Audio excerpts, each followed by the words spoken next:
Assalamualaikum warahmatullahi wabarakatuh. Selamat pagi, siang, sore, ataupun malam, Bapak Panji Prawisuda dan Bapak Ilman Nuran Zaini yang saya hormati. Sebelumnya mohon izinkan saya untuk mewakili teman-teman saya mempresentasikan hasil kerja kelompok kami, yaitu kelompok 2 dalam proyek pengantar prinsip keberlanjutan yang sudah berjalan hingga saat ini. Pada kesempatan kali ini, saya akan mempresentasikannya dalam bentuk PowerPoint ataupun salindia dengan judul Energi Terbarukan, Pemanfaatan Aliran Limpahan Air Situ 1 sebagai Sumber Energi Listrik Terbarukan. Dan ini merupakan progres mingguan kami. Kelompok 2 sendiri beranggotakan 5 orang yang terdiri dari saya sendiri, Gofar Akmalul Majid dengan NIM 169-25018, kemudian Anas Muti Al-Mutadi dengan NIM 169-25042, Muhammad Hakim Abdillah 169-25094, Noel Morentino Pangaribuan 169-25294, dan Samuel Ernesto Lumban Raja 169-25298. Baiklah, kita akan lanjut ke bagian rumusan masalah. Yang pertama, bagaimana potensi energi yang dapat dihasilkan PLTA dari limpahan air yang terbuang dari situ 1 ke situ 2 kampus ITB Jatinangor. Yang kedua, bagaimana desain PLTA yang paling efisien untuk mengkonversi energi potensial air menjadi energi listrik. Yang ketiga, bagaimana pemanfaatan energi terbarukan dari aliran limbah air ini dapat berkontribusi dalam mendukung pencapaian SDG 7 yaitu energi bersih dan terjangkau, dan SDG 13 penanganan perubahan iklim, terkhususnya dalam kasus ini pengurangan emisi CO2. Kita akan lanjut bagian tujuan. Yang pertama, menentukan desain sistem PLTA yang paling efektif dan efisien untuk kasus kita ini. Yang kedua, menghitung total energi listrik yang dihasilkan oleh sistem PLTA. Yang ketiga, menghitung pengurangan potensial emisi CO2 dari pengadaan PLTA kita ini. Selanjutnya, kita akan membahas mengenai metode pengumpulan data yang kami lakukan. Jadi, metode pengumpulan data yang pertama adalah studi literatur. Di sini kami mencari di internet mengenai efisiensi-efisiensi alat yang kami gunakan, seperti generator yang memiliki efisiensi 91,71%, ada rectifier sebesar 97%, baterai sebesar 95%, charging Victron sebesar 98%, dan inverter sebesar 98%. Selain itu, kemarin kami sempat mencari-cari mengenai data-data tentang listrik yang digunakan di ITB dan berapa sih harga listrik tersebut, dan ternyata ada keterbatasan akses terhadap informasi tersebut, sehingga kami memutuskan untuk melakukan metode pengumpulan data yang kedua, yaitu adalah wawancara dengan tata kelola dan utilitas. Dan tepatnya di sini kami melakukan wawancara dengan Pak Wowo, dan di sini kami menanyai mengenai jumlah listrik yang digunakan oleh ITB di dalam rentang waktu 10 bulan ke belakang. Dan di sini kami mendapatkan rata-rata penggunaan listrik kampus Jatinangor sebesar 211.967 kWh. Dan setelah itu, kami juga memerlukan data mengenai debit air yang mengalir dari situ 1 ke situ 2. Oleh karena itu, kami melakukan wawancara juga dengan bidang sedimentasi dan tata kelola air. Di sini kami mendapatkan banyak sekali ilmu mengenai cara-cara untuk mencari debit air secara langsung, karena ternyata ITB belum pernah melakukan pengumpulan data mengenai debit air yang mengalir dari situ 1 ke situ 2. Oleh karena itu, kami melakukan metode pengumpulan data yang ketiga, yaitu langsung turun ke lokasi untuk menghitung debit air yang mengalir dari situ 1 ke situ 2. Di sini kami menghitung kedalaman air dan juga luas dari aliran air tersebut, dan juga menghitung kecepatan air menggunakan alat yang bernama current meter. Dan dari perhitungan ini kami mendapatkan debit air berupa 0,0199825 meter kubik per second. Baik, setelah kami melakukan perhitungan debit air bersama Bapak Darmanto di aliran limpahan air situ 1, Dari data yang kami dapat, Bapak Darmanto mengolahnya menggunakan tabel berikut ini dan mendapatkan hasil bahwa debit pada aliran tersebut sebesar 0,0199825 meter kubik per sekon. Jika kita konversi menjadi dalam meter kubik per hari, kita mendapat bahwa debitnya setara dengan 1726,5 meter kubik per hari. Oke, jadi dengan menggunakan rumus energi potensial yaitu MGH, tetapi di sini kami mengganti rumusnya sedikit. Jadi untuk komponen masanya kami pecah menjadi massa jenis dikali dengan debit, lalu dikali juga dengan satuan waktu yaitu hari. Jadi di sini kami mendapat bahwa jika kita menghitung 1000 kg per meter kubik air dikali debitnya sebesar 1726,5 meter kubik per hari dikali percepatan gravitasi sebesar 9,8 meter per sekon kuadrat dikali perbedaan ketinggian antara titik hulu dan hilir sebesar 10 meter dan dikali dengan 365 hari, kita mendapat bahwa dalam 1 tahun potensial dari aliran ini sebesar 61,75 gigajoule per tahunnya. Ini setara dengan 17,15 megawatt hour per tahun. Kemudian, agar penelitian kami ini semakin memadai, kami juga mewawancarai orang yang pernah melakukan atau membuat sistem PLTA juga. Dan di sini kami mewawancarai alumni ITB yang sebelumnya pernah membuat sistem PLTA kecil yang digunakan untuk membantu listrik di sebuah sekolah. Dan di sini kami mendapatkan banyak sekali ilmu mengenai bagaimana sistem PLTA itu bisa dibuat, dan terutamanya adalah diagram skematik PLTA. Jadi untuk membuat listrik tenaga air kita membutuhkan forebay, penstock, powerhouse, dan turbin. Di mana forebay adalah kolam penampung air di bagian atas yang berfungsi untuk menstabilkan aliran air sebelum masuk ke dalam pipa. Kemudian head adalah perbedaan ketinggian antara hulu dan hilirnya, yaitu forebay dan juga turbine house. Baru ada penstock, yaitu pipa besar yang mengalirkan air dari forebay ke turbin, dan turbin adalah komponen utama yang berputar akibat dorongan air bertekanan tinggi. Dan juga powerhouse adalah bangunan tempat turbin dan generator berada.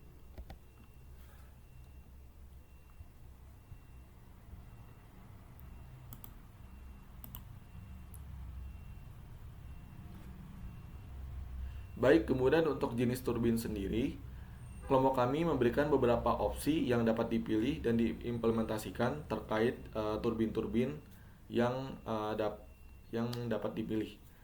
Nah, untuk jenis turbin sendiri ada yang pertama ada jenis turbin Pelton, kemudian ada jenis turbin Francis, kemudian ada turbin Kaplan, lalu ada turbin Turgo, dan terakhir ada turbin Crossflow. Tiap-tiap turbin ini mempunyai fungsi dan tempat pengaplikasiannya masing-masing, mengingat kondisi dan situasi di lapangan di kampus ITB Jatinangor. Setelah kami survei dan kami tinjau, diketahui bahwasannya untuk kampus ITB Jatinangor sendiri, untuk turbin yang akan digunakannya yaitu turbin berjenis Kaplan, karena turbin berjenis Kaplan ini sesuai dan mendukung dengan kondisi di lapangan kampus ITB Jatinangor apabila nantinya akan diimplementasikan ketika pembangunan pembangkit listrik tenaga air hasil dari limpahan situs 1 ini dibuat atau dibangun.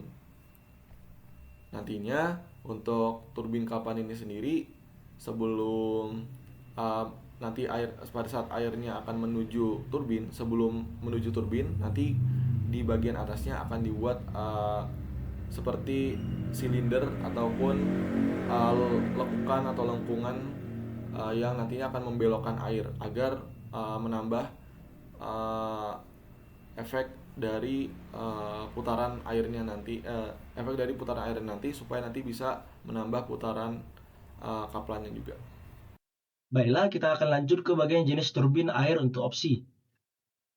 Kita memiliki beberapa jenis, yaitu turbin Pelton, Prancis, Kaplan, Turgo, dan juga Crossflow.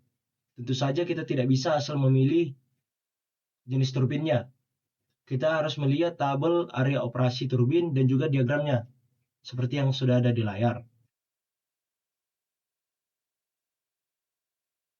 Setelah kita mendapatkan data dari lapangan, kita memiliki head, yaitu perbedaan antara penampung air dengan sistemnya, yaitu 10 meter, dan juga debit yang kita dapat 0,02 meter kubik per sekon. Setelah kita lihat dari tabel area operasi turbin ini, yang paling mendekati adalah turbin Kaplan, yaitu headnya 3-80 meter, debitnya 0,001 sampai 50 meter kubik per sekon yang bisa kita sesuaikan ukurannya. Berarti kita akan mendapatkan kalau turbin yang paling sesuai itu adalah turbin Kaplan. Kita akan membuat desain aliran air menuju kaplannya melingkar, seperti yang ada di layar ini. Tentu saja ini memiliki alasan. Yang pertama, supaya distribusi alirannya seragam ke seluruh sudut. Yang kedua, menjaga tekanan konstan sebelum masuk runner. Yang ketiga, meningkatkan efisiensi dan menghindari turbulensi. Ini tentu saja akan meningkatkan cara kerja turbin kaplannya. Nanti aliran air akan masuk dari sini dan kita akan membuatnya melingkar agar terjaga tekanannya sebelum masuk ke runnernya ini. Nanti aliran air akan mendorong runner, yaitu bila turbinnya ini akan didorong dan kita akan memanfaatkan energi kinetik dari putaran turbinnya nanti menjadi energi listrik di generatornya.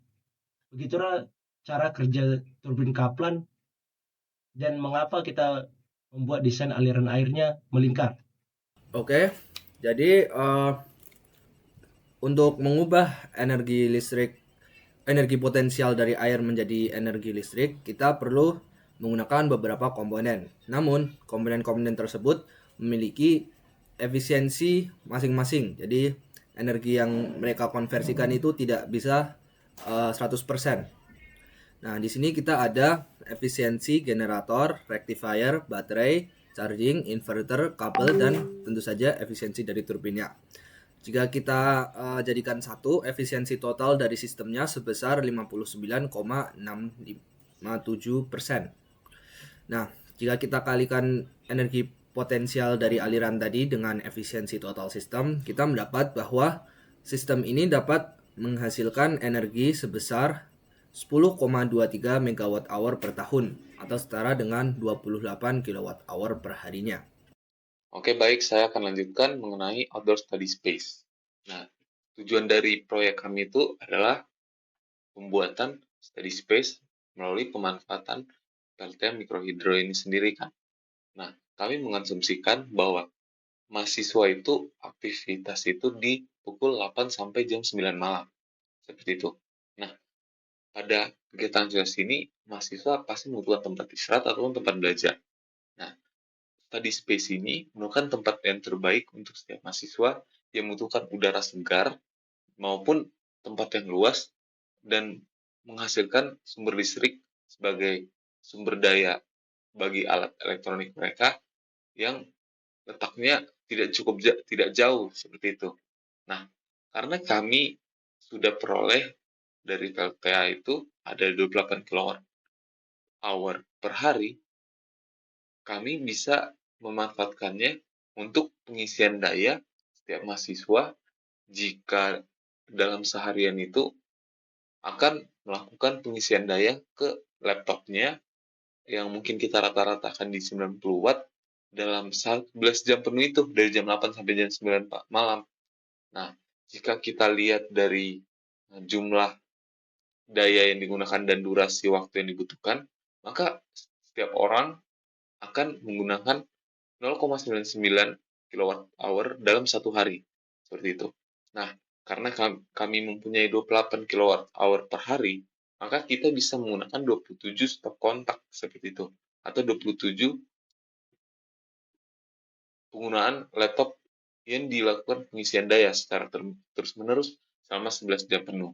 Nah, 1 watt hour sisanya itu digunakan untuk penggunaan seperti lampu maupun jika ada anti nyamuk seperti itu, yang agar mahasiswa terhindari dari gigitan nyamuk atau serangga lainnya. Nah, konsep dari outdoor study space kami itu adalah berbentuk gazebo seperti itu. Nah, gazebo ini dibangun jadi satu bangunan aja, tidak dibuat banyak, dan bisa menampung hingga 40 mahasiswa seperti itu. Kenapa kami memilih penggunaan gazebo atau membangun gazebo? Karena bagi ruangan berpanggung ini menggunakan kayu. Nah, dalam pembuatan kayu ini bisa lebih menghemat energi, menghemat uang, dan dapat mengurangi penggunaan gas karbon. Tidak cuma dari produksi, tapi pasti pembuatan dari bangunan ini butuhkan alat berat jika penggunaan alat berat untuk seperti beton ataupun membangun rumah atau ruangan tersendiri gitu yang cukup tertutup. Makanya kami menggunakan konsep gazebo sebagai outdoor study space kami. Nah, kemudian berikut sketsa yang bisa kami tunjukkan konsep dari outdoor study space kami seperti itu.